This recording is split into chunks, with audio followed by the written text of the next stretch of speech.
La parole, mesdames et messieurs, est donnée aux jeunes, car on dit que les jeunes, c'est vraiment l'avenir, parce que la RDC compte sur cette force qu'est la jeunesse. En tout cas, InfoSet a ouvert ses portes au président de Ligue des jeunes, parce que nous voudrions voir en tout cas la position de ces jeunes qui sont dans ces partis. Aujourd'hui, nous avons le réel plaisir de recevoir le président de la Ligue des jeunes de la CCU, le parti cher à Lambert Mende. Vous l'aurez donc deviné, je reçois avec un réel plaisir un ex-confrère, moi je l'appelle ainsi, Thierry Monsenepo, très heureuse de vous recevoir. Merci Paulette. La Ligue des jeunes, aujourd'hui on se rend compte, Thierry Monsenepo, que beaucoup de jeunes sont en train de démissionner. Quand on se réveille le matin, tel jeune a démissionné, tel jeune a démissionné, tel jeune a démissionné. On ne va pas se réveiller un bon matin et on dirait que Thierry Monsenepo a démissionné de la Ligue des jeunes de la CCU. Qu'est-ce qui se passe avec ces démissions fracassantes des jeunes? On se rend compte qu'ils ont été instrumentalisés, utilisés par leur président? Je ne sais pas, je ne peux pas argumenter sur ce que je ne maîtrise pas. Il est vrai que dans un esprit de gestion démocratique, on puisse avoir la liberté de choisir sa position, ce qui veut dire que lorsque on ne se sent plus confortable dans une position, on peut la quitter. Mais en ce qui me concerne, je ne me sens pas du tout abusé par la hiérarchie de mon parti. Au contraire, je trouve une collaboration parfaite avec l'initiateur lui-même, son Excellence Lambert Mende, et les autres structures du parti, ce qui permet à ce que nous puissions travailler main dans la main, ce qui fait que le travail qui est abattu par la Ligue est une synergie qui vient du sommet et nous ne faisons qu'exécuter une ligne qui est très clairement établie. Est-ce que vous proposez quelque chose? C'est vrai que les jeunes se disent que nous, les vieux sont en train, c'est peut-être pas dans la CCE comme tu l'as dit, mais nous côtoyons ces jeunes-là, ces vieux-là nous instrumentalisent, nous faisons le gros du travail, mais quand il s'agit par exemple des postes, c'est eux qui proposent leur propre nom ou le nom de leur parenté, nous faisons le gros du travail, nous sommes sur les terrains. Moi, je vois personnellement Thierry Monsenepo comment il a revitalisé la CCU aujourd'hui. Alors, comment ça se passe dans la CCU? Est-ce que vous parlez? Est-ce que tu donnes ton point de vue, Thierry Monsenepo? Tu parles à Lambert Mende? Comment ça se passe dans la Ligue des jeunes de la CCU? Bien entendu, au niveau de la Ligue des jeunes de la CCU, d'abord, personnellement, j'ai eu une grande communion avec les bases, les structures de base qui sont la province de Kinshasa et les autres provinces, ainsi que les structures spécialisées telles que les cellules et les structures des communes.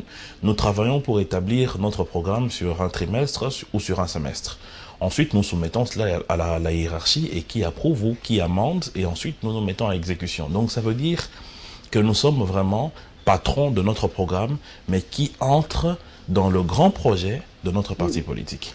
Maintenant, en ce qui concerne la question des postes, je voulais dire ici que personnellement, lorsque je fais un travail, et je crois que c'est l'idée que j'ai insufflée aux jeunes qui travaillent avec moi, c'est que dans la politique, le plus grand remerciement ou la plus grande congratulation que l'on puisse avoir, c'est un mandat électif. C'est-à-dire lorsque le peuple te choisit pour les représenter. Et je crois que c'est ça le combat que nous faisons. Chaque jour, lorsque je fais des descentes, c'est pour faire connaître qui je suis, les idées de mon parti, comment je conçois et je défends ces idées, en vue que lorsqu'il y aura les élections, je puisse être député et valablement représenter mon peuple. En ce moment-là, je pourrais dire, je peux être au perchoir de l'Assemblée, je peux être tel ou tel autre, mais d'abord, le plus grand sésame, c'est ce mandat électif que l'on doit avoir. C'est comme ça que moi, ça m'étonne lorsque j'entends des gens dire la majorité ne veut pas aller aux élections. Personnellement, à chaque fois qu'il y a un retard d'un mois de plus pour ce grand rendez-vous, ça me fait mal parce que chaque jour, je ne travaille que pour ça. Voilà. Avant de passer à la rétro, j'aimerais bien savoir comment Thierry Monsenepo gère les réseaux sociaux, parce qu'aujourd'hui, qu'on le veuille ou pas, les réseaux sociaux, ça impacte, nous l'avons vu d'ailleurs, nous le vivons d'ailleurs pendant ces élections françaises. Nous voyons, moi je suis la page de Macron, de Le Pen, de tout ça. Comment Thierry Monsenepo utilise les réseaux sociaux par rapport à lui-même et par rapport à la CCU, à la Ligue des jeunes de la CCU? Vous avez des pages, donnez les adresses pour que les jeunes puissent vous suivre. D'abord, moi-même, je suis un grand consommateur de Facebook parce que je trouve qu'il est plus interactif. Et WhatsApp également, où je suis membre de plusieurs groupes de discussion. Ça me permet de m'enrichir, mais aussi de transmettre mes idées et les idées de mon parti. Au niveau de Facebook, j'ai une page personnelle qui porte mon nom, Jean-Thierry Monsenepo Mototo. Et j'ai aussi un compte Facebook qui porte le même nom, mais il y a aussi une page officielle de la Ligue des jeunes de la CCU qui porte ce nom et qui est accessible à tout le monde pour permettre à ce qu'ils puissent être informés de nos programmes, de réunions, des possibilités d'adhésion à notre parti et surtout à la Ligue des jeunes et des réalisations que nous faisons de part et d'autre en République démocratique du Congo. Nous n'allons pas terminer sans parler de la France, les élections en France. Comment vous trouvez Macron-Le Pen pour vous qui sera le prochain président de la France? Ce qui est vrai, c'est que les sondages ont... Et comment expliquez-vous, par exemple, la montée du FN aujourd'hui? Oui, il y a beaucoup de jeunes qui soutiennent Marine Le Pen. La montée du FN est tout à fait explicable par rapport au fait qu'il y a un besoin identitaire que ressent la France. Un besoin identitaire qui est consécutif à ce qui arrive aujourd'hui avec la vague des immigrations, notamment de ceux qui proviennent de la Syrie et des autres pays qui sont en guerre, et même en Afrique.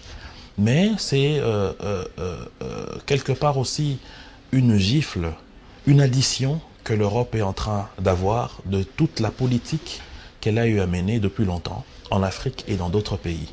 Vous savez, l'esclavagisme, la colonisation, pendant 700 ans, tous les deux affres ont eu à faire mal à l'Afrique et la France-Afrique aussi. Parce que si aujourd'hui il y a du désordre dans le désert sahélo-sahélien, c'est à cause principalement de l'interventionnisme de la France qui a déstabilisé la Libye. Tout cela fait qu'aujourd'hui, la France se sent en insécurité face à ces vagues. Parce que ça peut faire disparaître réellement une nation. Regardez le cas du Liban, par exemple. À Beyrouth, on a à peu près, à Beyrouth et à Tripoli, on a à peu près 3 millions d'âmes qui y vivent comme Libanais. Mais les Syriens qui sont arrivés sont à peu près à 2 millions. Donc ça veut dire que sur 3 individus, un et demi est syrien. Donc ça signifie qu'il y a même des problèmes de subsistance culturelle qui peuvent arriver.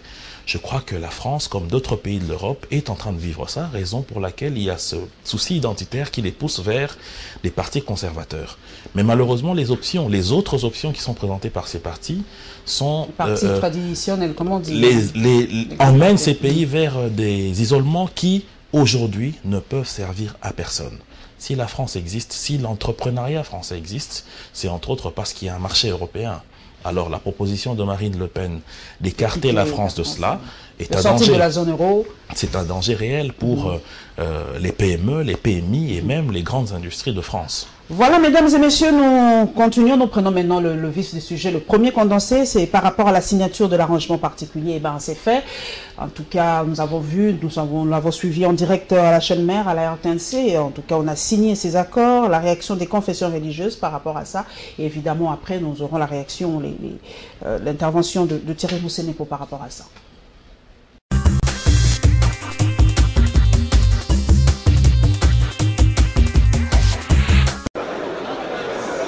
Plusieurs personnalités, tant politiques, militaires que diplomatiques, ont pris part à cette cérémonie de signature de l'arrangement particulier ici au Palais du Peuple. Certaines composantes, sans hésiter, ont apposé leur signature par le biais de leurs représentants. C'est le cas de la majorité présidentielle qui estime que c'est un grand jour. Koko Nyangi, cadre de cette plateforme, explique. C'est un grand jour pour le peuple congolais. Tout revient au président de la République, garant de la Constitution, que je félicite vivement. Je félicite ses représentants, le président, les deux présidents du Parlement. Et je pense que le chemin est ouvert pour la suite du processus de la démocratisation de notre pays. Vital Kamere dit assumer son acte. Ça, c'est la nation qui se retrouve aujourd'hui pour repartir sur le bon pas, pour aller vers l'essentiel, parce que nous sommes en train de confondre. Pour nous, l'objectif, ce n'était pas la transition. La transition, c'est une voie qui doit nous conduire vers l'objectif, les élections, avec comme point de chute l'alternance politique, démocratique, apaisée dans notre pays. Et nous voulons ici, de façon encore solennelle, inviter tous ceux qui n'ont pas encore signé parce qu'ils ont été empêchés, et d'autres parce qu'ils pensaient qu'on allait élaborer un texte sur mesure. Ils ont vu que nous avons repris pratiquement les textes de l'ASENCO. Fidel Babala, du Front pour le respect de la Constitution, émet pour sa part des réserves. Ce sont les structures qui doivent décider de la signature ou pas, parce que c'est les partis qui mandatent les délégués. Nous venons de prendre connaissance de ces dossiers Nous allons approfondir la lecture, pas seul, moi je l'ai déjà lu, mais avec les structures du front. Et nous allons nous déterminer dans les 24 heures. À noter, la signature de l'arrangement particulier a eu lieu en l'absence des évêques catholiques qui ont mené les bons offices et du rassemblement limité qui a craché sur cette rencontre. Ça, c'est la réponse à l'appel que les chefs de confessions religieuses ont lancé. Pour votre rappel, rafraîchissement de mémoire, je vais vous dire qu'en 2006, lorsqu'il y a eu élection, le second tour des élections présidentielles, n'est-ce pas les confessions religieuses qui se sont investies quant à la sensibilisation pour l'acceptation des résultats du second tour? Rassurez-vous, les oppositions, il y en aura toujours comme il y en a toujours eu, parce qu'un voyage de 1000 km commence toujours par la matérialisation d'un premier mètre ou d'un premier kilomètre. Si aujourd'hui, sur X nombre de corporations dans le rassemblement, nous en avons plus d'une corporation qui vient déjà à la signature de l'affaire, mes chers frères, si nous avons l'optimisme en nous et que nous souhaitons que les choses se matérialisent telles qu'attendues, donc nous ne pouvons que souhaiter plein succès. C'est-à-dire les autres vont venir. Et d'ailleurs, l'accord a un esprit d'entonnoir. Ce n'est pas impérativement qu'on signe tout le monde le même jour. Pourvu qu'après réflexion, parfois, si le sang s'y met, pouvait revêtir et revenir à l'homme. On dit, mais écoutez, les amis ont signé, qu'est-ce qu'on attend? Mon cher frère, les moindres mal vaut solution dans des problèmes paraissant difficiles. Quand il n'y a pas de gouvernement, tout s'arrête. C'est pourquoi les chefs de confession religieuse qui privilégient la paix, l'unité, la réconciliation et surtout le cap, c'est l'organisation des élections, ont publié ces communiqués qui ne contredit en rien ce que les catholiques ont fait. Évidemment, ce sont les esprits inférieurs qui essayent de voir ou de comparer ce communiqué par rapport au communiqué des catholiques. Mais sinon, il n'y a aucune contradiction.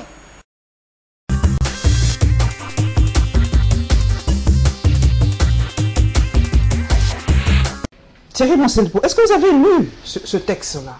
Parce que nous avons appris par Jack Njoli, nous citons nos sources de foi, que ce n'est pas le même texte signé à l'Assemblée nationale.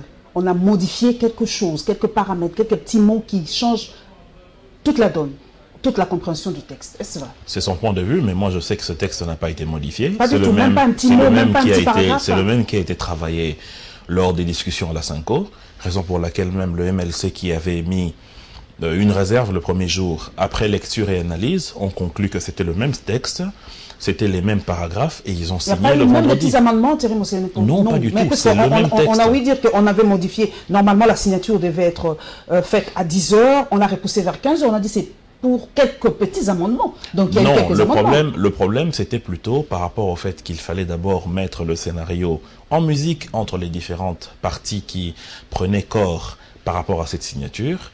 Il fallait attendre les autres qui, notamment du côté de la majorité, qui sont des ministres, qui ont des affaires d'État à régler, qui devaient arriver. C'est tout cela qui a retardé la cérémonie. Ça n'a rien à voir avec des tripatouillages dans le texte. Mais cette fois-ci, la majorité présidentielle a signé sans réserve. Et pourtant, il n'y a pas inclusivité, il n'y a pas le rassemblement limité, par exemple. Pourquoi la majorité a signé? Parce qu'on se rappelle, le 31 décembre, ils avaient signé sous réserve parce qu'il n'y avait pas inclusivité. Pourquoi ce changement d'attitude? D'abord, il faut savoir que l'accord qui a été signé le 31 décembre, c'était le socle de tout ce qui est en train de se suivre maintenant. C'était la manche principale qu'il fallait régler, c'est-à-dire dégager un consensus sur le processus électoral, dégager un consensus sur la compréhension des articles de la Constitution qui permettaient aux institutions à mandat électif de pouvoir rester en fonction jusqu'à ce qu'ils soient remplacés par d'autres qui proviennent des élections. Il fallait dégager la question de partage de la gestion de la chose publique au niveau de l'exécutif entre l'opposition et la majorité présidentielle ainsi que la société civile. Ça a été dégagé clairement au niveau de l'accord du 31 décembre. Maintenant, les arrangements particuliers, c'est le modus operandi, on peut le dire, de cet accord. Donc, c'est des explications, des moyens qui vont permettre à ce que l'application de l'accord puisse se matérialiser. Donc, de ce point de vue-là, l'arrangement particulier est ouvert à la signature de tout le monde, raison pour laquelle le MLC n'a pas signé le même jour, il a signé le jour d'après, et ne vous étonnez pas. Sous injonction, on a ouï dire sous injonction de Jean-Pierre Bemba lui-même. parce que F. Bezaïba n'était pas du tout... elle ne voulait pas du tout apposer sa signature, mais on a ouï dire que les injonctions sont venues de là. Bon, heureusement que ce ne sont que des on-dit, mais la réalité est que le MLC ainsi que le Front pour la Constitution ont signé, et ne vous étonnez pas que dans les prochains jours, il y ait d'autres plateformes, d'autres partis politiques qui vont aussi signer l'arrangement particulier. Nous sommes, je sais que vous n'êtes plus de la presse, mais nous investiguons un peu, mais on sait aussi que, selon certaines sources, que les enveloppes sont en train de circuler, on est en train de monnoyer ces signatures qui vont pleuvoir d'ici là. D'abord, je suis dans la majorité présidentielle, en dehors des fonctions que j'ai au niveau de mon parti, je suis communicateur de la majorité présidentielle. Ce qui me permet quand même de participer à certaines réunions, et moi-même j'ai été délégué au dialogue de la Cité de l'Union africaine. Dans la rue, c'est vrai qu'il y a des mauvaises bouches qui ont rendu une désinformation, c'est-à-dire qu'il y avait des enveloppes qui ont circulé, même à la Cité de l'Union africaine, mais je peux vous témoigner qu'il n'y en a pas eu. Deuxièmement, j'ai accompagné les délégués de la majorité présidentielle lors des discussions au niveau de la Synco. On a encore dit qu'il y avait des enveloppes, mais je peux vous rassurer qu'il n'y en a pas eu.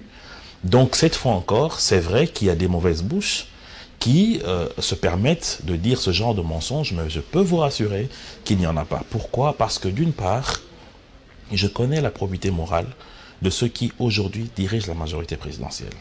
Et d'autre part aussi, certains hommes politiques de l'opposition de notre pays sont quand même des personnalités respectables, qui ne peuvent pas, au nom de l'argent, monnayer leur signature ou brader l'avenir du pays. C'est donc en âme et conscience qu'ils l'ont fait. Parce que si c'était question d'argent, pourquoi est-ce qu'on n'a pas signé depuis longtemps ces arrangements particuliers? Parce que ce n'est pas l'argent qui a manqué. Mais si on le fait maintenant, c'est parce qu'on a eu le temps de discuter et de convaincre les autres. Parce que la différence qu'il y a eu avec les autres discussions politiques dans notre pays... Le travail que vous faites à la majorité, c'est convaincre les autres. Mais bien sûr, parce que l'option levée par le chef de l'État... Nous ne sommes pas en train de perdre ce clivage. C'est vrai que nous ne sommes pas la France. Est-ce qu'aujourd'hui, on est en train de perdre le clivage MP-opposition? Parce que tout le monde aujourd'hui veut se retrouver dans ce fameux gouvernement Tchibala. Est-ce qu'il y aura encore cette tendance majorité-opposition ou doit-on travailler simplement pour l'intérêt de la RDC? Non, mais le problème, c'est que l'option qui a été prise par le chef de l'État est qu'en toute discussion qui existerait ou qui adviendrait dans notre pays, cela ne se passerait que par le consensus. Le consensus veut dire que l'on puisse dégager un point de vue commun. Après analyse et discussion sur les points de vue qui divergeaient. Maintenant, la principale cause de discussion, c'est quoi? C'est le processus électoral.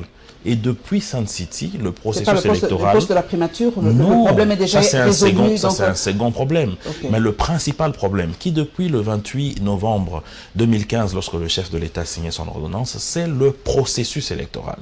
Et il est éminemment consensuel dans notre pays.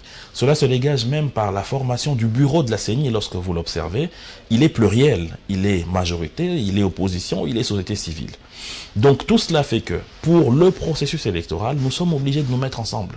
Ce n'est pas une disparition des clivages politiques, mais c'est plutôt une mise en commun des idées pour que nous puissions arriver à un point pour lequel nous tous nous sommes d'accord, c'est l'organisation des élections. Il y a une autre peur, avant de passer au deuxième sujet, c'est la guerre des religions, de guillemets, parce que on a dit que la RDC est en train de ressembler un tout petit peu aujourd'hui, nous risquons de ressembler à la RCA aujourd'hui, avec la guerre des religions, les catholiques, telle option, les confessions religieuses, telle autre option. Est-ce que cette crainte est-elle vraiment réelle ou c'est simplement, on est en train de manipuler nous autres chrétiens? Parce que les catholiques vont dire, moi je soutiens la Senco, les gens de Marigny, les autres non, nous soutenons telle autre cause. Est-ce que nous n'allons pas vers là, vers cette guerre de religion?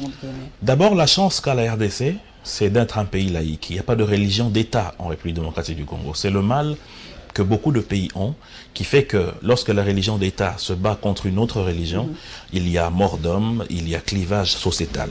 Mais dans notre pays, nous sommes un pays laïque où il y a une pluralité. Il y a une pluralité. Il faut pas aussi dire non, c'est l'impression que les gens ont. Notre pays est à majorité anémique. Ah bon? Il y a plus d'animistes que des chrétiens. Ça, je peux vous dire que c'est des recherches d'anthropologues qui déterminent qu'en RDC, il y a plus d'animistes que de chrétiens.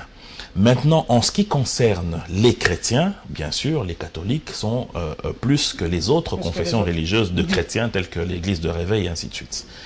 Mais ne pensez pas que puisque les gens sont foncièrement catholiques, qu'ils sont tout à fait d'accord avec ce que peut dire le secrétaire général de la Synco. Parce qu'il y a un distinguo entre le fait d'être catholique, qui est l'adhésion à une foi et à des dogmes bien précises, avec le fait que le secrétaire général de la Synco commence à penser qu'il y a lieu d'outrepasser le mandat qui leur a été donné par le chef de l'État. Et au sein de l'Église catholique, je suis catholique, il y a quand même des intellectuels qui réfléchissent, qui savent que, par exemple, au 18 octobre 2016, il y a eu signature d'un accord à la Cité de l'Union africaine et le facilitateur, c'était Sir Edem Kodjo. Sur base de cet accord, en son article 28, il y avait une ouverture de poursuite des discussions et de signature pour adhérer ceux qui n'étaient pas inclus dans les premières discussions. C'est ce qui a conduit à ce que le chef de l'État donne la mission des bons offices après les conclusions de Kodjo à l'Église catholique. Mais est-ce que lorsqu'on a signé les accords du 31 décembre, qui, il faut le reconnaître, sont un corollaire de ce qui s'est passé au 18 octobre à la Cité de l'Union africaine, est-ce qu'on a nécessité la présence de Kodjo? Non, parce que son travail était fini, après qu'il ait rendu son rapport au chef de l'État. C'est la même chose, les choses étant égales par ailleurs, c'est la même chose avec les catholiques qui ont reçu un mandat du président de la République et qu'ensuite, après avoir rencontré l'échec sur 2 points, nous sommes allés à une remise de leur pouvoir. Nous allons continuer parce que l'AMP n'a pas manqué à réagir. Nous avons suivi la déclaration de la majorité présidentielle par rapport à la situation du pays et le plaidoyer par rapport à la situation sécuritaire au Lualaba.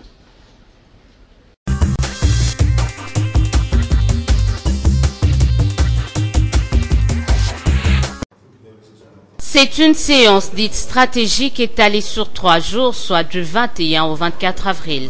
La majorité présidentielle, sous la conduite de son secrétaire général, a abordé 3 sujets au cœur de l'actualité au pays. D'abord, de la formation du gouvernement Tchibala, la MP note la fin des consultations avec les différentes parties prenantes et émet un souhait. Le bureau politique souhaite que ces tractations aboutissent dans les meilleurs délais pour permettre au nouveau Premier ministre de se mettre immédiatement à l'œuvre pour mener à bonne fin et dans le délai le processus électoral et pour améliorer les conditions sécuritaires et sociales des populations congolaises. Quant à la déclaration des évêques, la majorité présidentielle qui appelle les prélats catholiques au droit de réserve dénonce la non-prise en compte de certains faits pourtant palpables, selon elle. Le bureau politique déplore le silence de la Synco sur la détermination du président Joseph Kabila Kabange à mettre en œuvre l'accord du 31 décembre 2016 dans son intégralité. Dans cet ordre d'idées, le bureau politique regrette la méconnaissance intentionnelle par la Synco des dissensions réelles apparues au sein du rassemblement et qui constituent la véritable pierre de blocage du processus du dialogue à l'étape actuelle.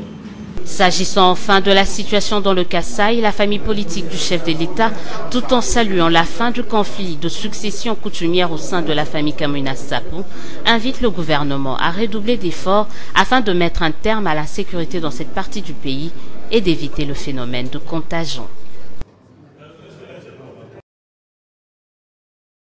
Le Lualaba, dans ses frontières avec l'Omami, c'est déjà un problème parce que ils ont fait des tentations ou des tentatives d'incursion qui ont été réprimées par le commandement au niveau de la province de Lualaba et la 22e région. Mais ces gens-là n'opèrent pas comme ça. Ces gens-là entrent déjà en amont.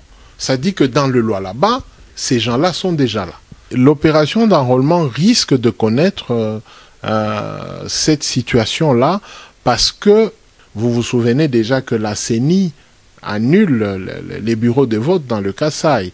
Et là, nous invitons le chef de l'État de garder la vigilance telle qu'il a faite en 2016 sur le dossier de Gédéon. Nous sommes à Kinshasa pour comprendre le phénomène de 27 600 000 $. Et dans nos enquêtes, nous avons poussé plus loin. Le gouverneur avait déjà saisi ses instances supérieures, notamment la présidence de la République, sur l'entrée de cette cagnotte de 27 millions. En entendant que la hiérarchie lui réponde, les autres ont soupçonné et ont pris la rumeur pour une information. Maintenant qu'ils sont en voie de le faire tomber, l'argent est dans les caisses de l'État congolais. Les 27 millions sont intacts. Ce qui veut dire, sur le plan du droit, il y a eu dénonciation calomnieuse.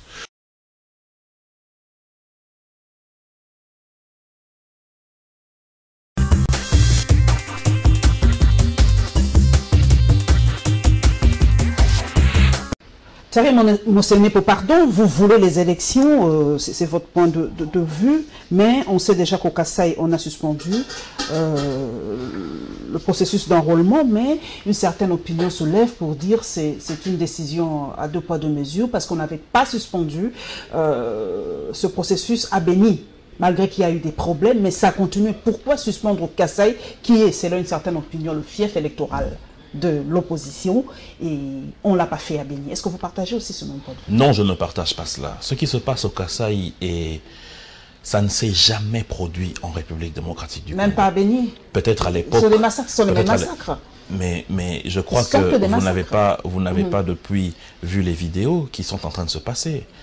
Vous imaginez 39 policiers qui se font décapiter par des terroristes. Vous imaginez la femme d'un administrateur de territoire qui se fait démembrer.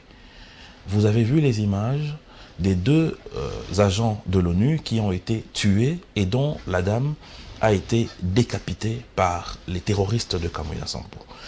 Et même un chef d'antenne de la CENI qui se fait ensuite décapiter par les mêmes terroristes. Cela est inacceptable. Et pire, non seulement qu'ils opèrent dans leur village de Kamwina Sampo, mais maintenant, ils sont en train de se disperser dans d'autres provinces. Ils sont même en train d'aller vers le Lolaba. Cela est très sérieux. Vous imaginez réellement, vous, si votre frère était agent de la CENI, qu'il partirait travailler dans de telles conditions? Non. Encore que pour cette fois-ci, il a été décidé par la hiérarchie, notamment par le chef de l'État, que le Kasaï central soit une zone opérationnelle. C'est ce qui a même permis que petit à petit, on est en train de retrouver cette accalmie et on est en train de mettre la main sur tous les terroristes qui ont eu à commettre ces exactions sur les populations. Donc c'est une situation sérieuse. Vous savez, on a l'habitude de banaliser les questions sécuritaires dans notre pays, mais cela dérange tout le monde. Regardez en France. Rien que parce qu'un policier a été tué sur le Champs-Élysées, vous avez vu les mois que cela a eu à susciter. Mais ici, 39 policiers ont été décapités. Ce qui m'a même fait mal, c'est qu'il y a des opposants qui continuent à appuyer de tels actes de terrorisme.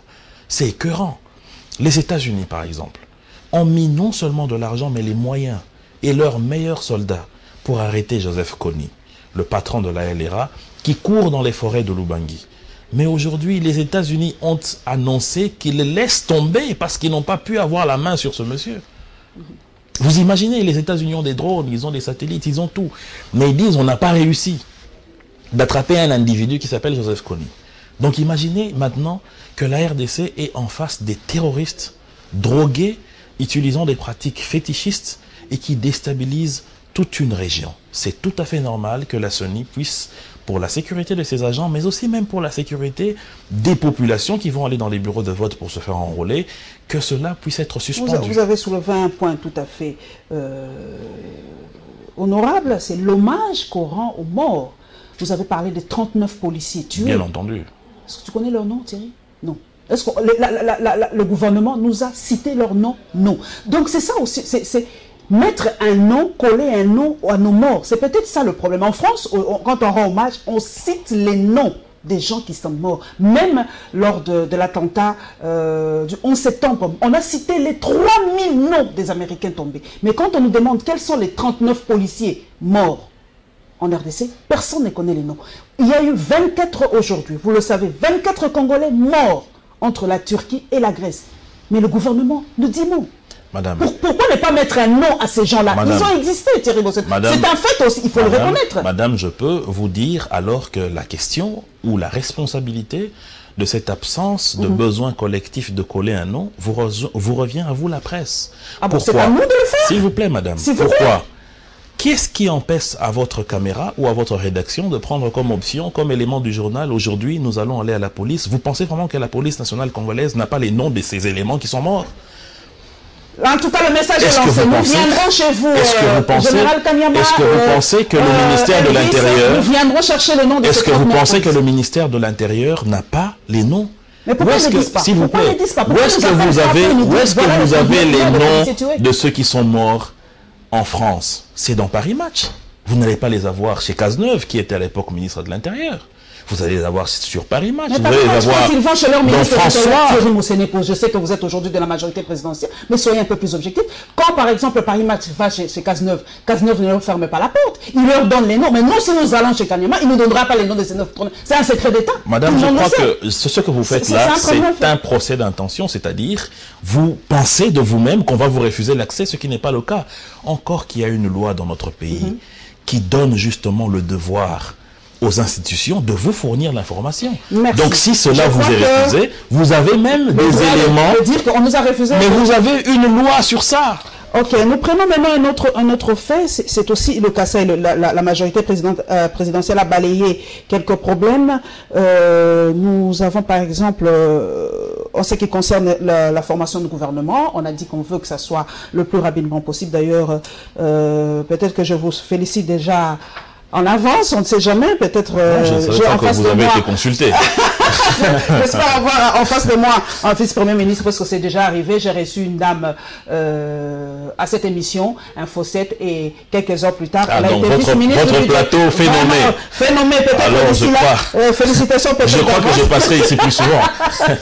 Alors, la formation de ce gouvernement, ce énième gouvernement, Thierry Monseneko, pour vous qui êtes une élite de notre pays, quel sera ce rôle? C'est vrai que la mission importante, c'est le processus électoral, mais tout le monde aujourd'hui, on a l'impression que tout le monde, et surtout l'opposition, tout le monde veut se retrouver dans ce gouvernement. Doit-on aider ce pays en n'étant que dans le gouvernement?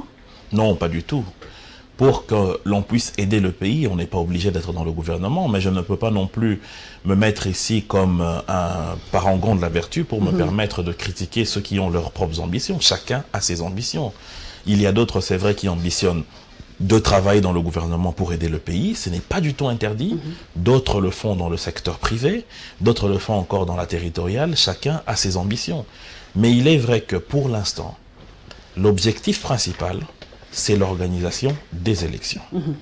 Le gouvernement qui va être dans quelques heures publié aura comme responsabilité le même que le gouvernement sortant du Premier ministre Sami, qui doit mobiliser les recettes pour nous permettre de financer davantage la CENI pour aller vers les élections. Déjà, on en est à 320 millions. Il faudrait davantage pour qu'on atteigne le cap des 1 milliard 200 et quelques millions pour l'organisation des élections dans notre pays.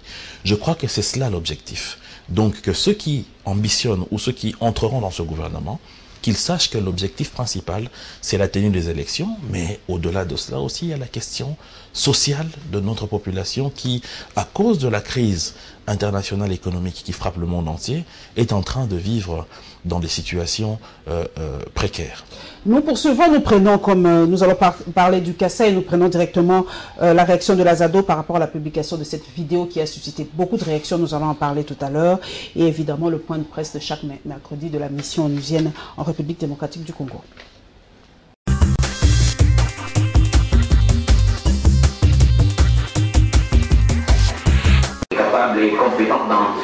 D'entrée des jeux, le directeur de l'information publique, la MONUSCO, a confirmé la poursuite de la mission des bons offices des Nations Unies pour soutenir le processus électoral RD congolais tel que convenu dans l'accord de la Saint-Sylvestre. Charles Bambara souligne l'implication de la mission onusienne dans l'organisation des élections en RD Congo. Que le calendrier électoral est une prérogative nationale. Et plus particulièrement, c'est une prérogative vraiment de la CENI qui est vraiment le maître dans ce domaine. Nous avons un rôle, une fois de plus, de soutien. Nous n'avons pas un rôle de dire, voilà, nous voulons ceci ou cela. Nous avons un rôle d'accompagnement de la CENI. C'est ce que nous essayons de faire depuis très très longtemps, depuis l'an passé, avec la résolution précédente, la 2277. C'est ce que nous allons essayer de continuer de faire pour nous, tel que dit dans l'accord du 31 décembre, l'objectif c'est de préparer à l'élection de cette fin d'année décembre 2017, c'est ce que nous faisons. La MONUSCO dénonce fermement la projection de la vidéo sur les tueries perpétrées dans le Kasaï. Elle rappelle toutefois au gouvernement de veiller à ce que la justice soit administrée conformément à la Constitution et aux lois de la RD Congo. Nous ne pensons pas que cette vidéo devait être diffusée publiquement. Il constitue effectivement une évidence dans les séances d'enquête criminelle et cela aussi, vous le comprenez, pourrait dans une certaine mesure traumatiser les familles de ces personnes, de ces deux staffs des Nations Unies qui ont été, comme je dis, assassinés donc, dans le Grand Kasaï. Notons que la MONUSCO dit poursuivre les activités de sensibilisation de son personnel et rassure que toute personne travaillant aux Nations Unies est informée de la politique de tolérance zéro. Il y a une commission des hauts magistrats militaires qui a été mise en place pour enquêter sur les massacres perpétrés dans les provinces du Kasaï central et Kasaï oriental et aussi pour enquêter sur les événements survenus aux deux experts des Nations Unies. Nous pensons que c'est auprès de cette commission que M. Lambert Mende devrait remettre cette vidéo parce qu'elle constitue pour nous un élément du dossier judiciaire. Le fait pour lui d'avoir diffusé cette vidéo démontre de un qu'il y a eu violation du secret en ce qui concerne l'instruction préparatoire. Cette instruction préparatoire est soumise au secret professionnel. Les déclarations faites par les parties, mais aussi les preuves qui sont produites dans le cadre de cette procédure ne peuvent pas être rendues publiques. La diffusion de cette vidéo a violé la présomption d'innocence qui est reconnue à toute personne qui est mise en cause.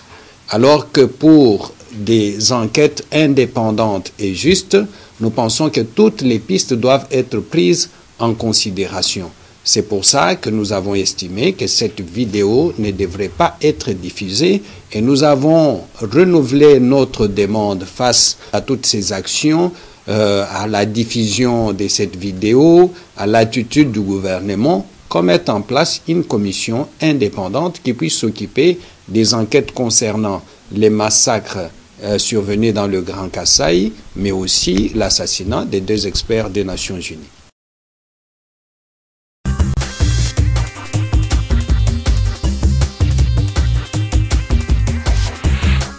Thierry Monsenepo, nous avons tous suivi sur le net ces images. Le porte-parole du gouvernement les a proposées aussi au corps diplomatique, au patron de presse. Est-ce que c'était vraiment opportun de montrer cette vidéo? Je pense qu'il y a un peu d'amalgame en ce qui concerne ce dossier. Les vidéos sur les tueries des 39 policiers ainsi que sur les 2 agents des Nations Unies ont déjà été mis sur les réseaux sociaux avant que le gouvernement n'en parle. Ça a été mis sur les réseaux sociaux, c'est ce qui a permis... Non, c'est ce qui a permis à la police scientifique de prendre ces images, de remonter jusqu'à celui qui a posté cela pour la première fois dans les réseaux, et de faire une géolocalisation de son téléphone portable. Et c'est comme ça qu'on a mis la main sur lui. Et il a cité tous ceux qui ont travaillé avec lui jusqu'à remonter sur les assassins même des 2 agents des Nations Unies et sur toute cette bande qui fonctionne avec des ordres clairs de filmer leurs atrocités et d'en faire de la publicité exactement comme fonctionne le système des Chebab et de ceux qui sont au Nigeria, les Boko Haram. Donc comprenez que le gouvernement n'a pas pris ces images en off et les a mis en ligne. Le gouvernement s'est saisi de ces images qui étaient déjà mises en ligne par des individus qui font partie de ce groupement terroriste des Kabyliens. Si le ministre de la Communication et Médias a réuni les patrons de presse pour les sensibiliser sur ça, c'est puisque malheureusement, nous avons la mauvaise habitude, au niveau de notre presse, il faut le reconnaître, de dénaturer les faits, de minimiser les faits qui sont gravissimes, tels que le terrorisme qui se passe dans le Kasaï, mais aussi de plutôt donner nos unes à la désinformation. Raison pour laquelle le ministre a voulu d'abord parler de cela, mais ce n'est pas lui-même qui a pris la parole.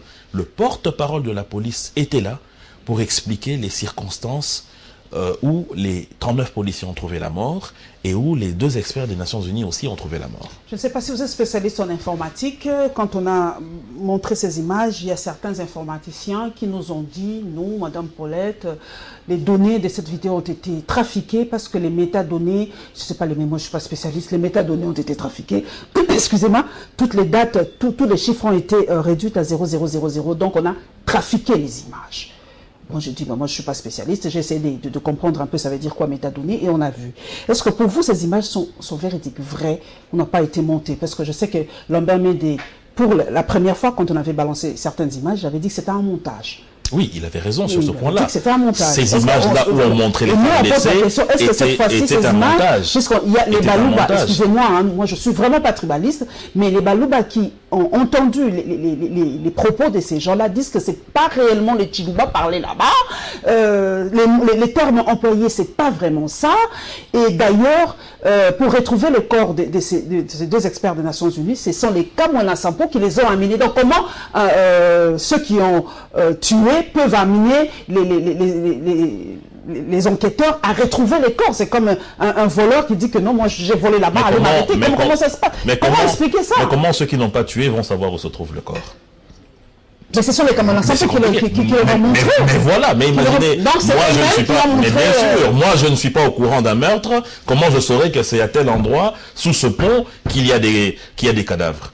D'abord, madame, je crois qu'il faut savoir une chose, c'est que même les Nations Unies, qui sont à la pointe de l'informatique avec du matériel sophistiqué, ont reconnu que les images sont authentiques, qu'il n'y a pas eu montage. Alors il ne faut pas croire souvent à ceux qui font ces allusions-là, que les images ont été reprises à zéro, et ainsi de suite, c'est des balivernes. Ce qui est parlé dans ces vidéos, c'est le Chiluba. Cela n'est pas une stigmatisation de la tribu Luba, parce que ça concerne la République.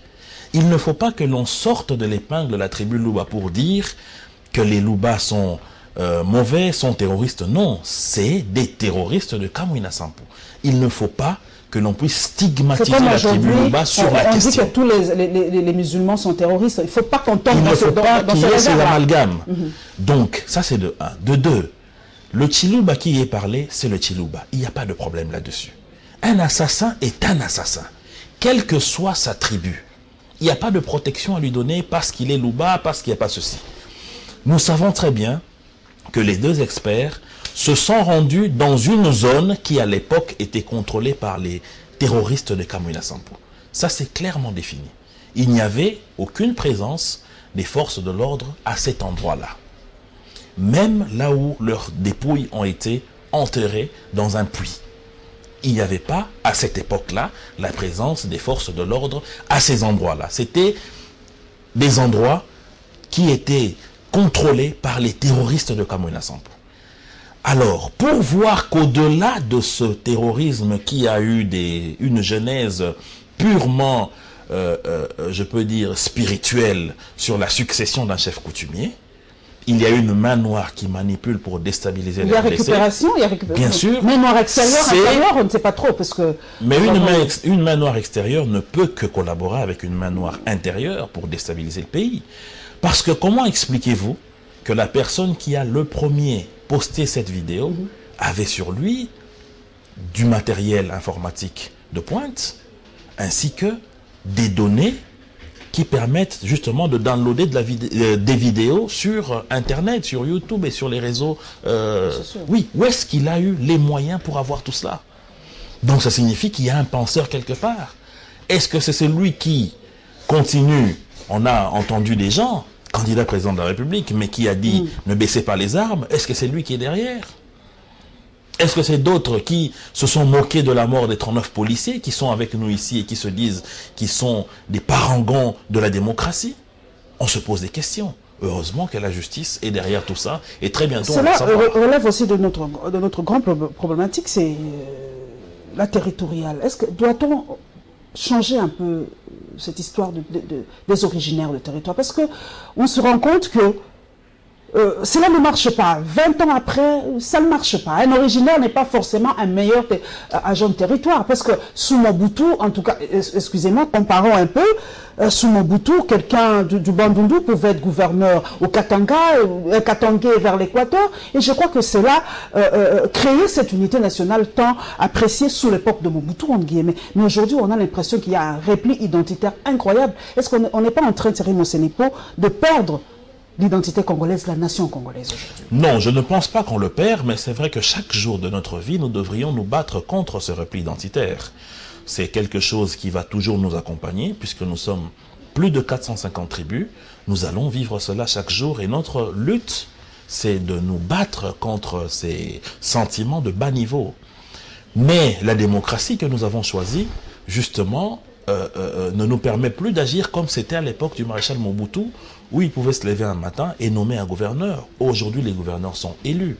Donc, il faudrait plutôt demander aux autres candidats, tels que vous pouvez être candidat à la Chopo, vous pouvez aller challenger là-bas, peut-être que vous allez convaincre les députés provinciaux.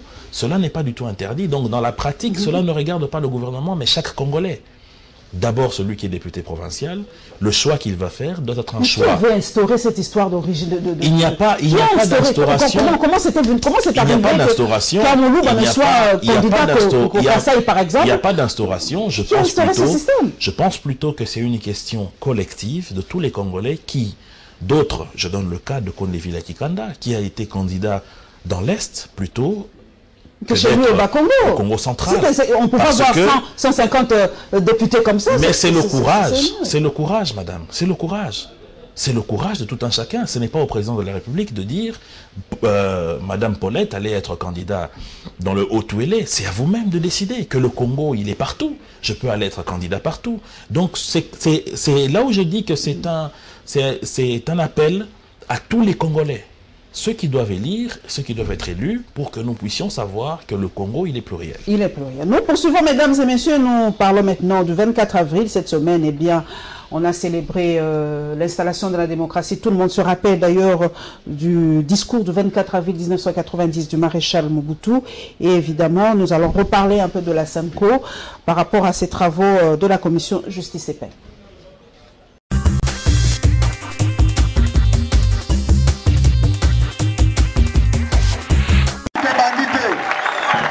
Au rassemblement de forces politiques et sociales acquises au changement, la célébration de la date historique du 24 avril 1990 n'est pas passée inaperçue.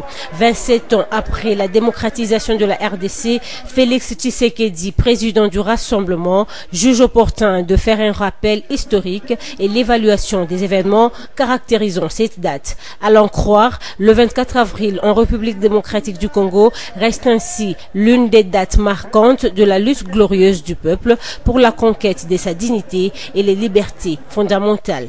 L'ouverture démocratique du 24 avril 1990 a démontré que rien ne peut résister à un peuple déterminé à s'affranchir d'un régime d'oppression. Quelle que soit la puissance d'un tyran, le peuple demeure le souverain primaire à qui revient le dernier mot. Le président du rassemblement est également revenu sur les questions brûlantes des leurs. Félix Tshisekedi dénonce le non-respect de l'accord du 31 décembre 2016. Pour lui, la nomination de Bruno Tshibala à la primature va à l'encontre du dit accord, dans la mesure où ces derniers étaient déjà exclus de l'UDPS. Avec véhémence la nomination unilatérale à la primature de Bruno Tshibala en date du 7 avril 2017, alors qu'il a été formellement exclu de l'UDPS à l'accord de la Saint-Sylvestre. Félix Tshisekedi va ensuite mettre en cause l'autorité de l'État s'agissant de la découverte de plus de 40 fosses communes au Kasaï central. À cet effet, le rassemblement exige du gouvernement des explications et une enquête indépendante internationale. L'autorité de l'État est en perpétuelle déliquescence, non seulement à l'est dans les provinces du Kivu et du Katanga, mais désormais aussi et d'une manière tragique et barbare dans le centre du pays, au Kasaï. Constatant le blocage du processus électoral, le rassemblement s'oppose contre toute modification ni changement de la Constitution pendant la période préélectorale et électorale. Pas de référendum durant cette même période et les prises de position respectives de l'Union européenne, de la France, de la Belgique et des États-Unis. Je vous exhorte donc à la solidarité de l'intéressé. Il y a une éthique en faveur de l'être humain. Cet homme, dans notre société congolaise, réduit aujourd'hui par nos dirigeants politiques au niveau d'un objet sans valeur. C'est tout à fait devient une chair à canon. La solidarité, nous disait Saint Jean-Paul II, c'est la détermination ferme et persévérante de travailler pour le bien commun, c'est-à-dire pour le bien de tous et de chacun. Dans la solidarité, c'est chacun pour tous. Pas plus chacun pour soi, mais c'est chacun pour tous. Et nous, dans les droits de s'approprier le gâteau qui doit permettre à chaque citoyen de ce pays de donner une vie digne de son nom.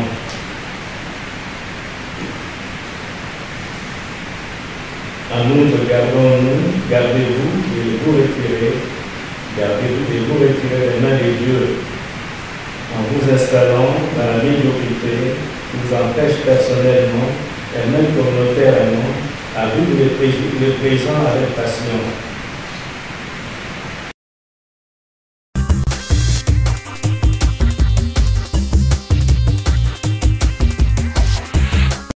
Thierry Moncené, pour le 24 avril, je me pose la question, où étiez-vous en 1990, c'était ça? Oui, le 24 avril en avez-vous suivi ce 1990, j'étais devant le petit écran que mon père, fonctionnaire de l'époque, qui était impayé pendant plus de 60 mois, avait pu acheter, noir et blanc, de marque Sedec, je crois. Noir et blanc, on avait mis un filtre bleu pour essayer de donner un peu de couleur à cette télévision. Je me rappelle. De temps en temps, on était obligé de taper dessus parce que ça faisait coincer les images. Il faut mettre même un ventilateur pour que ça chauffe. Oui, on est tous passés donc imaginez, j'étais devant cet écran où le maréchal a pleuré pour lancer la démocratie en République démocratique du Congo. Mais des années après, des décennies après, nous en sommes encore à des balbutiements parce que la démocratie imposée par le maréchal Mobutu a été un fait historique imposé aux Africains. Nous avions depuis nos ancêtres dans la culture de nos villages et de nos clans la démocratie mais appliquée à l'africaine. En 90, après le discours de la Baule, François Mitterrand, qui était pratiquement celui qui a lancé le vent de démocratie pour les pays francophones, au-delà de la chute du mur de Berlin, a demandé à ce qu'il y ait des conférences nationales, le multipartisme et ainsi de suite. Nos présidents de la République ont récupéré cela. Mais partout, ça a créé des déstabilisations énormes, parce que cela s'est mélangé avec de l'anarchie. Dieu merci, après des années, nous en sommes maintenant à une maîtrise de cette démocratie. Et aujourd'hui, je me dis que les Congolais doivent réfléchir afin d'adapter une démocratie par rapport à leur pays. Ça veut dire je vous donne un exemple. Donnez-nous pratiquement... La démocratie, c'est vrai, ça passe par le choix des dirigeants qui est en réalité un pouvoir que le peuple a, mais qui délègue à des personnes. Mais les modes de ces scrutins, dans notre pays, coûtent extrêmement cher. Nous sommes un pays post-conflit. On ne peut pas à chaque fois se donner le luxe d'aller à tous les niveaux à des élections directes. C'est ce qui fait que nous en sommes à pratiquement 1,2 milliard de dollars. La première économie... La RDC en manque, c'est la question d'ailleurs que tout le monde se pose. La RDC manque 1 milliard en déant 5 ans pour faire les élections. Mais en déant 5 ans, c'est simplement une mauvaise gestion. Mais en déant 5 ans, nous avons eu combien de guerres? En déant 5 ans, nous avons eu une crise économique qui a frappé le monde entier, et surtout l'Afrique. C'est cela la réalité. Un grand pays comme l'Afrique du Sud, qui est première puissance économique, bien sûr, et il est devenu deuxième, parce que c'est le Nigeria qui a pris la place, et encore à un niveau d'élection indirecte pour le président de la République. Dans notre pays, après 1960, c'est ce que nous faisions. Le président de la République était élu au niveau de l'Assemblée nationale. Il y avait cette confiance entre les dirigeants et le peuple. Aujourd'hui, il y a cette confiance parce que quand on voit, par exemple, Thierry Monsénépo, ne nous voilons pas la face, ce qui se passe dans les assemblées provinciales, on se pose la question, est-ce qu'il y a cette confiance règne entre le peuple et ses dirigeants pour que nous puissions accepter cette élection indirecte? C'est peut-être ça, la population ne veut pas laisser leurs droits parce qu'ils n'ont peut-être pas trop confiance aux députés. Mais le problème, il est le suivant, c'est que justement le vote permet à la population de sanctionner. Lorsqu'une fois vous voyez que vous donnez mandat à quelqu'un qui ne le respecte pas, au prochain rendez-vous, ne lui réitérez pas. Vous avez dit bien, prochain. Et c'est ça la question. À quand le prochain? Comme chez nous ici, à quand le prochain? Mais justement, à quand le prochain? Avec des pratiques de caniveau comme les amis que je viens de suivre sont en train de pratiquer. C'est-à-dire, vous êtes d'accord pour la signature d'un arrangement particulier, vous refusez de le signer, non pas parce que l'accord n'a pas été respecté, mais parce que ce n'est pas vous qui êtes nommé Premier ministre. Mais ensuite, vous refusez de signer l'arrangement particulier, mais quelques mois après, on va vous voir revenir pour demander un autre arrangement particulier. Je vous donne un exemple simple. Nous sommes au 18 octobre 2016 à la Cité de l'Union africaine. Nous dégageons un consensus sur le processus électoral, premièrement avec la refonte du fichier électoral. Deuxièmement, avec des séquences bien détaillées des élections. Et troisièmement, avec le mode de gestion du pays pendant la période préélectorale, c'est-à-dire un Premier ministre issu de l'opposition. On arrive à l'accord du 31 décembre. Ceux qui avaient refusé de signer le 18 signent le 31 décembre. Qu'est-ce qui a changé dans le fond? Qu'est-ce qui a changé dans le fond? Ils sont tombés sur les mêmes principes que nous, c'est-à-dire élection après refonte du fichier électoral, séquence bien déterminée et partage du pouvoir au niveau de l'exécutif. Mais pourquoi avoir attendu d'octobre à décembre pour signer et pourquoi avoir voulu à ce qu'il y ait des morts pour ça? Et après, vous allez dire que c'est la majorité qui tue le pays? Bon, vous proposez peut-être ces élections à suffrage indirect pour pallier un peu à ce problème de financement des élections. Mais nous avons choisi la démocratie, donc nous devons aussi aller avec ses corollaires. Donc on a prévu dans notre constitution que c'est 5 ans. Bien sûr. Alors, comment la population peut sanctionner soit positivement ou négativement quand vous leur accordez même pas ces 5 ans? Parce qu'aujourd'hui, on ne sait pas. Mangala dit, c'est pas très sûr qu'on aura les élections en 2017. Et en 2018, comme vous parlez déjà de guerre, on ne sait pas qu'est-ce qui va se passer. Donc s'il y a guerre, tout est remis en cause. Alors, à quoi bon les élections en Afrique? Madame, le processus électoral implique qu'il y ait des élections. Mais ces élections, ce n'est pas une génération spontanée, ça se finance. Et ça se prépare. Mais pourquoi ça se finance? Pourquoi ne pas le préparer? Pourquoi ne pas, le préparer en 5 ans? On a eu 5 ans, de 2011 à 2016, on a eu 5 ans. Je pense qu'il faut être réaliste. Le réalisme nous pousse à voir les choses en face. Nous sommes un pays post-conflit. C'est-à-dire... L'Angola post-conflit, l'Afrique du Sud aussi a été sous apartheid pendant plus ou moins... Arrêtons de chercher ce prétexte, s'il vous plaît. Madame, s'il vous plaît. Mais ce n'est pas, nous sommes intellectuels. Madame. Arrêtons de trouver ce prétexte de post-conflit. L'Angola a connu une guerre civile avec une guérilla qui était l'UNITA. Ce n'est pas le cas de la RDC. Est-ce que, s'il vous plaît, madame, est-ce qu'en Angola, 2 armées étrangères se sont battues comme ça a été à Kisangani pendant la guerre de 6 jours? Le phénomène terroriste Kamwena Sampou a causé le déplacement de 2 millions de personnes. Est-ce que ça a été le cas en Angola? Ces 2 millions de personnes vont aller où? C'est de l'exode rural qui va créer des problèmes dans les villes. Ce ne sont pas des conflits générés pour qu'il n'y ait pas ces élections. C'est la question que les gens se posent. Parce qu'à chaque fois, vous trouvez... Non, on réfléchit. La guerre de 6 jours a eu lieu en 1999, entre 98 et 99. On ne pensait même pas qu'il y aurait élection en ce moment-là. La rébellion, quand ce pays a été partitionné par le MLC, le RCD-KML, le RCD Goma, il n'y avait pas encore l'idée des élections. Lorsque le chef de l'État prend ce pays... En 2001, il y a eu ce qui m'étonne, c'est que nous sommes conscients que pendant des années, ce pays a été détruit. Mais nous voulons que ça soit reconstruit en baguette magique. Même vous, tel que vous êtes là, vous êtes la conséquence d'une vie de plusieurs décennies. Mais pour qu'on vous tue, c'est aussi facile. En une seconde, je peux vous tuer. Mais il y a eu donc ça signifie quoi? Non, madame, s'il vous plaît, laissez-moi expliquer. Vous avez expliqué tout ça. Madame. Mais il y a eu Sun City, on a tracé les bases d'une nouvelle gestion. Madame, on a dit que non, plus jamais il y aura, par exemple, il n'y aura plus de rébellion pour accéder au pouvoir. Tout a été balisé à Sun City pour éviter tout ça. Madame, mais on retombe dans les mêmes travers. Vous dites la même chose. Vous avez dit qu'à Sun City, plus de rébellion pour accéder au pouvoir, mais très vite, il y a eu le CNDP. Il y a eu le M23. Mais vous avez conservé, vous aurez pu sanctionner. Mais vous avez reparlé avec le M23, vous leur avez accordé une place autour d'une table. S'il vous plaît, Thierry Mosselebo. Madame, s'il vous plaît. L'Europe aujourd'hui est constituée de plusieurs nations qui forment l'Union européenne. Mais la plupart d'entre elles se sont battues à la Première Guerre mondiale et à la Deuxième Guerre mondiale. Ensuite, il y a eu Amnesty, s'il vous plaît. C'est pour vous dire quoi? C'est pour vous dire quoi? Après le bâton, il y a la carotte. Vous n'allez pas interdire à un pays comme la RDC, après avoir battu le M23 sur le terrain de la guerre, donner la possibilité à ses fils qui sont d'accord de déposer les armes, de revenir à la raison et de participer au développement de son pays. Vous n'allez pas nous interdire ça. C'est la même chose. Nous avions, c'est vrai, tous convenu qu'il n'y aurait plus de rébellion, mais il y en a eu. Et le gouvernement a été obligé de trouver des moyens pour sécuriser les populations. Ces moyens doivent venir d'où? Pour acheter les armes, pour acheter les hélicoptères. Je vous donne l'exemple de l'opération Pomme Orange qui a permis à ce que nous puissions nous débarrasser définitivement du M23. Ça a coûté des milliards de dollars à la République. Parce que le M23 était déjà en train de partitionner le pays. Et vous allez me dire qu'entre le choix de donner la paix à nos fils et filles, à nos sœurs et frères du Kivu, et de très vite aller aux élections, en tout cas le choix de la paix est d'abord primordial.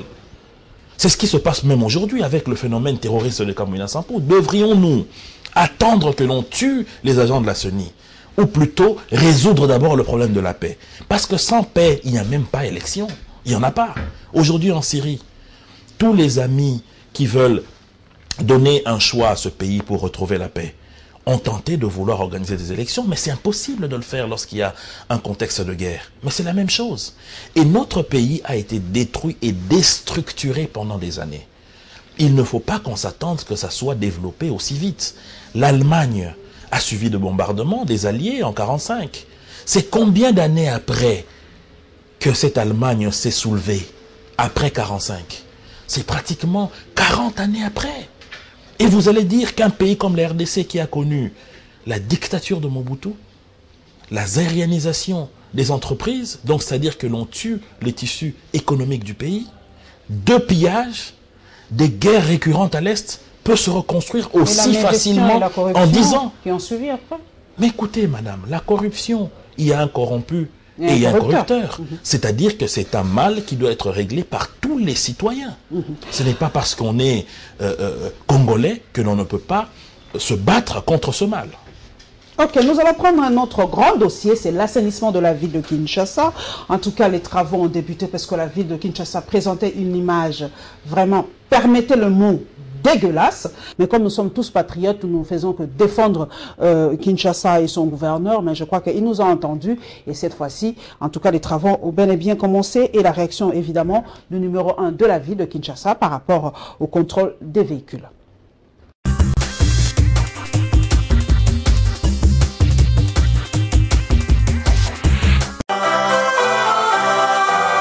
Pour André Kimbuta, c'est l'espoir qui renaît au milieu des tas d'immondices qui jonchent les rues et les artères de la capitale. Le chef de l'État vient de mettre à la disposition de Kinshasa les équipements nécessaires pour débarrasser la ville-province de ses ordures. Il a instruit séance tenante au secrétaire exécutif du programme Sino Congo de mettre à ma disposition des camions et au ministre des Finances de mettre 2 moyens. C'est ce qui a été fait. On fait ça en 2 temps. Une opération spéciale jusque dimanche pour un nettoyage, d'abord pour l'évacuation dans toutes les stations. Et après, on commence l'opération normale, ça va? Normale, on doit évacuer 2 fois par semaine. Interpellé par quelques balayeurs de la ville impayés depuis plusieurs mois, le gouverneur de la ville va charger l'ancien Premier ministre Matata qui, selon lui, est à la base de cette situation. Est-ce que Oyebi pays moko premier ministre asala la salubrité. Pas qu'il n'est pas premier ministre na bango matata, mutatikala na bandingo na bango.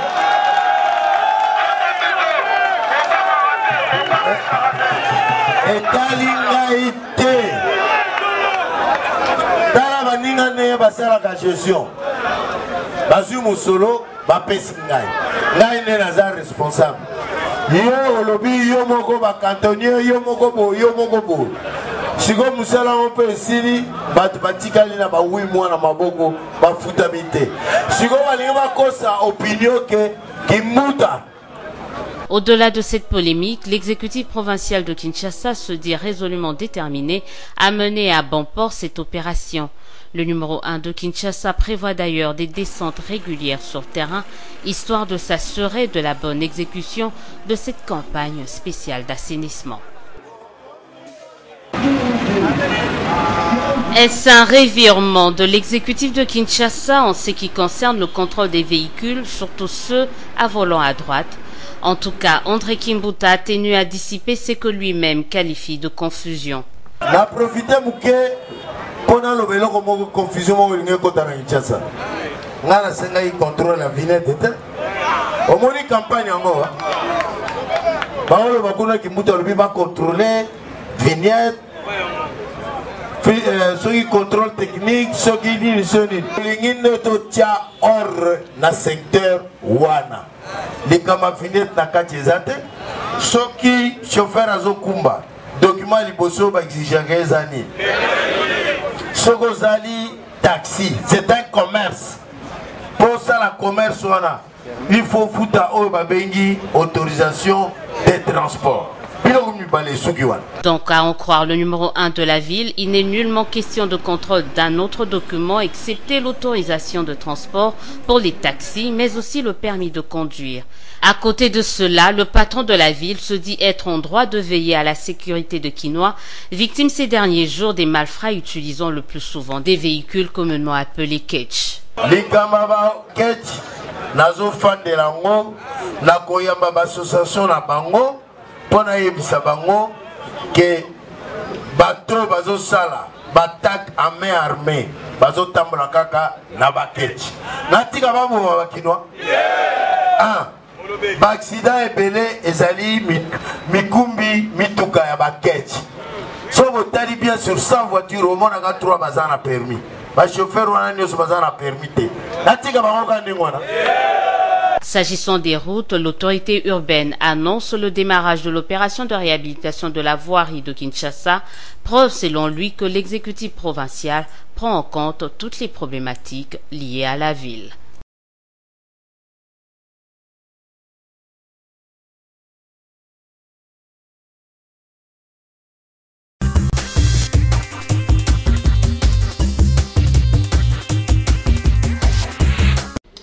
Thierry Monsené, pour pas trop de questions, votre réaction à chaud après les propos du numéro 1 de la ville de Kinshasa? Non, moi je suis très content du fait que le gouverneur prenne à bras le corps la question de l'insalubrité de la ville de Kinshasa. Je pense que ça commençait vraiment à déranger. D'ailleurs, dans d'autres pays, ces structures, ou plutôt le traitement des déchets des villes, est déjà mis entre les mains des structures privées, des sociétés privées. Je crois qu'il faudrait petit à petit que l'on arrive à cela, qu'il y ait des startups qui soient créées pour la réalisation pour dégager les immondices. Les gens doivent apprendre à payer pour les immondices qu'ils produisent pour qu'ensuite ça puisse être évacué, parce que nous sommes malencontreusement assez habitués à une gratuité extraordinaire. Ça, c'est de un. Deuxièmement, c'est que la propreté de la ville est aussi la responsabilité de nous-mêmes, les habitants de cette capitale. J'ai à plusieurs reprises interpellé des ménagères que j'ai rencontrées en train de jeter des immondices directement dans la rue. Cela ne doit pas se passer comme ça. Il faut qu'il y ait réellement une prise en compte de cette question par les communes. Les bourgmestres doivent se charger de cela, et même dans la création des brigades d'hygiène. qui vont commencer à sanctionner les personnes qui ne savent pas bien gérer les immondices ou les déchets qu'ils produisent dans leur foyer. Il faut aussi faire la part entre les déchets biodégradables et non biodégradables. Bien parce que sûr, même en Europe, tout cela, c'est vrai qu'il y a aussi... Oui, ces plastiques qui sont difficilement destructibles doivent être évités dans l'utilisation des ménages. Mais personnellement, j'interpelle nous tous qui noient. Nous avons la responsabilité de la propreté de notre ville. C'est pas seulement l'affaire de au-delà de ce que le gouverneur a décidé. Dans votre Ligue de jeunes, il faut parler aux jeunes que la propriété est une affaire de tous. Je salue la décision de l'hôtel de ville de récupérer et de prendre à bras le corps cette question, mais nous sommes nous-mêmes responsables de la dégradation du milieu où nous vivons. Non seulement que nous pensons que le trottoir est une poubelle, nous jetons n'importe comment, et nous avons une mauvaise habitude de penser que l'État va trouver des moyens, parce que le fait d'évacuer ces immondices, ces véhicules-là demandent de l'argent. Le fait d'aller les traiter, tout ça demande de l'argent. Donc d'une part, il faudrait une brigade d'hygiène qui soit gérée par les communes pour permettre à ce que l'on puisse sanctionner ceux qui ne respectent pas la propreté. Deuxièmement, que l'on puisse libéraliser le traitement des déchets de la ville de Kinshasa pour permettre à des petites sociétés de naître et qui vont appuyer la ville dans le traitement et l'évacuation. Mais il a quand même, moi j'apprécie le franc-parler du numéro 1 de la ville, il a quand même parlé de l'ex-premier ministre Matata. On se rappelle de leur conflit permanent par rapport à la gestion de ce dossier. Est-ce que c'est au gouvernement central ou au gouvernement provincial d'attaquer Non, dans le monde entier, la responsabilité de la salubrité, de la voirie urbaine, c'est directement de la responsabilité du gouverneur de la ville. Et c'est même pour cela qu'aujourd'hui, nous indexons toujours le gouverneur Kimbuta lorsqu'il s'agit des routes qui sont dégradées. C'est vrai qu'il y a des routes qui sont de la responsabilité du gouvernement, mais il y a des routes qui sont de la responsabilité de l'hôtel de ville. Et là encore, j'en appelle à la conscience de nous-mêmes, les Congolais. Nous critiquons le fait que nous avons des mauvaises routes. Mais nous roulons avec les véhicules avec lesquels nous avons payé la vignette il y a 3 ans. Mais Kimbuta en a parlé, hein, il a soulevé ce point-là. Ce n'est pas au gouverneur même de nous rappeler, nous devons nous-mêmes avoir cette conscience-là, que lorsque nous roulons sur le macadam, ce macadam-là doit être entretenu. Et pour que ce soit entretenu, il n'y a que la vignette que nous devons payer pour que la ville ait les moyens de protéger les routes et de les construire. Mais au-delà même de cette construction, c'est aussi la gestion du patrimoine. Lorsque l'État nous donne ce patrimoine, qu'est-ce que nous en faisons? J'ai déjà interpellé un jeune une fois sur route de Matadi qui voulait prendre le courant en face de sa parcelle. Il a cassé le macadam pour faire passer son fil de 1,5 ou 2,5. Mais après, lorsque la pluie arrive, ça va déchirer la route. Est-ce que ça, c'est la responsabilité du chef de l'État ou de nous-mêmes, Congolais, en tant qu'individu? Par rapport, en quelques poussières de minutes, par rapport au volant à droite, je crois, est-ce qu'on doit vraiment arrêter avec ces véhicules de volant à droite à Kinshasa? Je crois que la meilleure solution, on doit arrêter à cela parce que cela cause des problèmes puisque nous avons un mode de circulation dans notre pays. Normalement. Nous devons nous battre de manière à ce que les véhicules qui sont là puissent circuler, mais que l'on interdise les prochaines importations. Vous êtes pour la suspension de la mesure de Matata Pognon par rapport aux véhicules de plus de 10 ans? Samy Badimanga a levé la suspension? Je suis tout à fait d'accord avec cette levée de suspension parce que les activités économiques dans le Congo central ont perdu à cause de cette décision, encore que dans le monde entier, il y a, c'est vrai, des mesures pour un type de véhicule qui participe à la pollution. Mais qu'est-ce qu'on fait? On n'interdit pas son importation, mais on augmente les taxes de dédouanement de ce genre de véhicules pour décourager ceux qui peuvent le faire venir. Nous allons terminer par un dossier très important, c'est l'enseignement. Cette semaine, on a célébré la journée nationale de l'enseignement et évidemment un peu de culture, vernissage du livre sur l'histoire de notre pays, la République démocratique du Congo.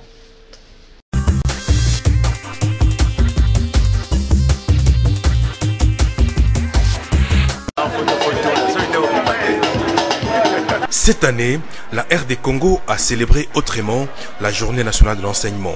Plusieurs activités culturelles ont été organisées ici au Chari Club. Tout a commencé par le défilé, s'en est suivi des scènes de danse et des acrobaties des élèves de quelques écoles de la capitale. Puis, C'était la rencontre sportive qui a opposé le collège John Mabwidi de Kinshasa à l'Institut Njanja de Lubumbashi. Une journée voulue symbolique pour valoriser la culture congolaise, a soutenu le ministre de l'EPS Gaston Moussemena. Aujourd'hui, la journée de l'enseignement, les enfants ont organisé des cérémonies qui se sont clôturées par ces matchs de football où vous avez vu les joueurs de Lubumbashi, des enfants, venir jouer à Kinshasa. Ils ont perdu, mais l'ambiance était de taille, la sportivité.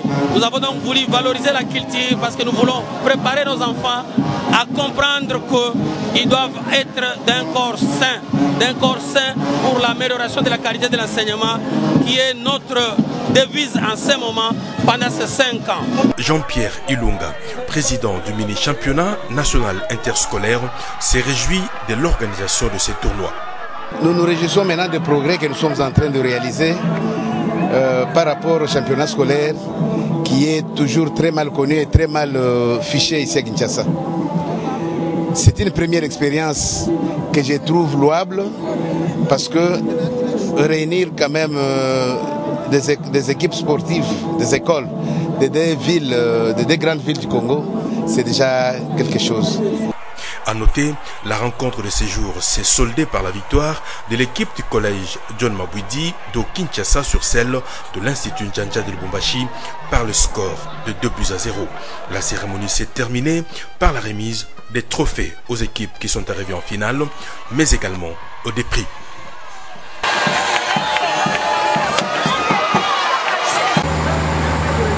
La problématique de l'histoire du Congo-Kinshasa, des origines à nos jours, est un livre qui lance une réflexion sur la nécessité de réécrire l'histoire du pays. La motivation de l'auteur et l'indifférence des Congolais aux décisions des étrangers sur leur sort. L'Allemagne, la France, la Grande-Bretagne s'étaient mis d'accord pour créer l'État indépendant du Congo. Nos ancêtres, qu'ils soient de Haru, qu'ils soient du Katanga, qu'ils soient de Bas-Congo, qu'ils soient de Maïndombe, qu'ils soient de Kouilo, quel est le peuple qui savait qu'il s'opérait quelque chose d'extraordinaire à Berlin. Le 26 février 1885, aucun. On dansait, on buvait, on dormait comme rien n'était. À partir de ce constat, le professeur Augustin Awak souhaite voir les universitaires congolais s'interroger. Est-ce que l'histoire du Congo égale l'histoire de la Belgique au Congo, ou c'est l'histoire des Congolais dans ce pays baptisé de Congo, dont le dénominateur commun est le Congo? C'est ça l'essentiel, le questionnement. La RDC n'est-elle pas victime de l'histoire de la Belgique au Congo? Dans ces cas, il faut réécrire l'histoire. Mais pour y arriver, en voici la piste. Le professeur Awak estime que la réécriture ou l'écriture de l'histoire du Congo-Kinshasa doit commencer par l'écriture de l'histoire des peuples qui composent aujourd'hui le Congo-Kinshasa. Et c'est seulement après cela que l'on peut passer à une seconde étape qui est l'écriture de l'histoire nationale. Cet ouvrage a été porté sur les fonds baptismaux par Albert Bossekota, président du conseil d'administration et fondateur de l'université Belcampus.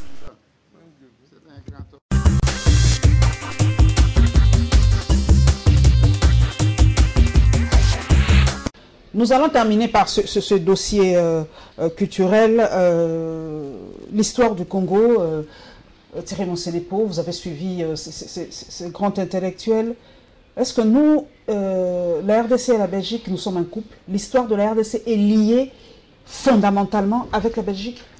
Bon, d'abord, il faut savoir que l'histoire des peuples qui constituent aujourd'hui la République démocratique du Congo n'est pas liée à la Belgique. Parce qu'il y a eu plusieurs royaumes qui ont existé ici, avant même qu'il y ait la conférence de Berlin, avant même qu'il y ait l'ensemble géographique qui a été créé par Léopold II. Et le royaume Congo, le royaume Lunda, le royaume Kumba, le royaume... Il y en a eu plusieurs. Même chez moi, le royaume Sakata. Ça existait. Mais bien sûr, nous avions un roi et nous avons encore des rois jusqu'à aujourd'hui. Okay. Comme par exemple Monseigneur Monsengo, il fait partie de la lignée des rois. Donc comprenez que par rapport à tout cela, il y a maintenant la création du pays qui est liée intimement à une personne qui est Léopold II, qui avait demandé l'appui de son cousin Otto von Bismarck et qui ont créé l'État indépendant du Congo, qui plus tard, lorsque le roi s'est retrouvé sérieusement critiqué par la presse, endetté, il a cédé à la Belgique en 1908. Donc c'est pratiquement ce cheminement-là qui va nous conduire jusqu'à aujourd'hui où nous avons un monsieur tel que Didier Reynders qui continue à croire encore qu'il a le chapeau de Léopold II. Parce que nous leur laissons ça aussi, nous leur laissons champ libre de nous critiquer, parce que nous ne les critiquons jamais. Qui empêche aujourd'hui à Mende ou au ministre des Affaires étrangères congolais de critiquer ce que c'est? Parce que Didier Reynders a aussi des dossiers sales en Belgique, on le sait. Le problème n'est même pas de les critiquer.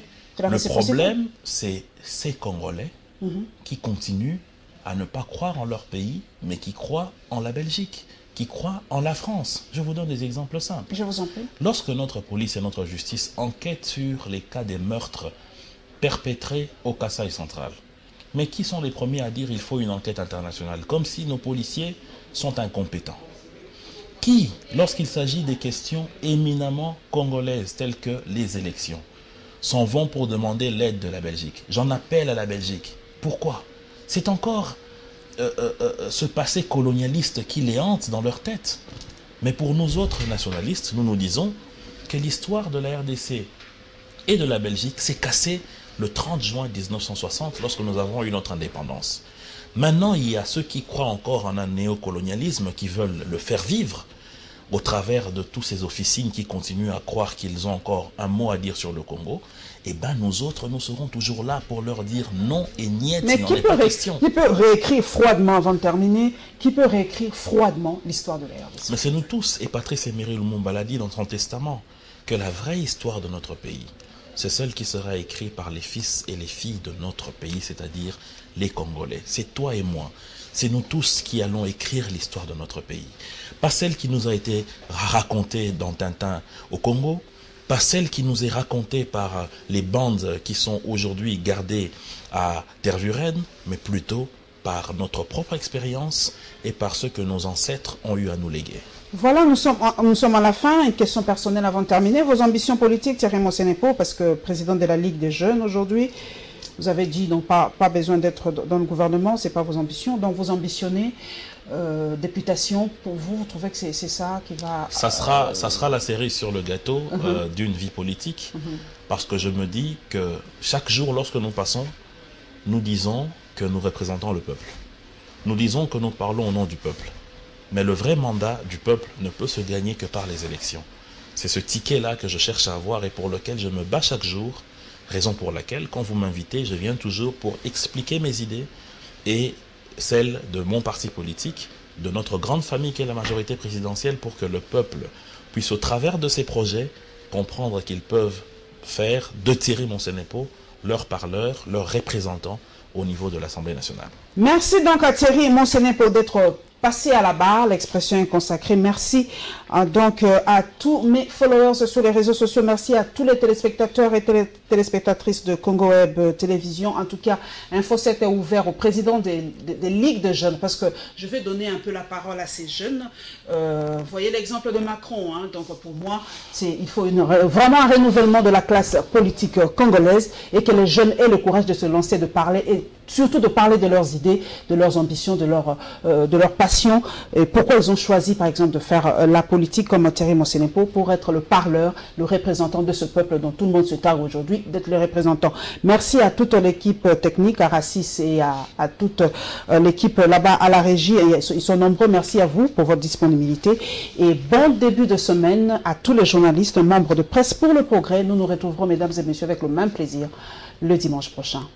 Toujours fidèle au poste.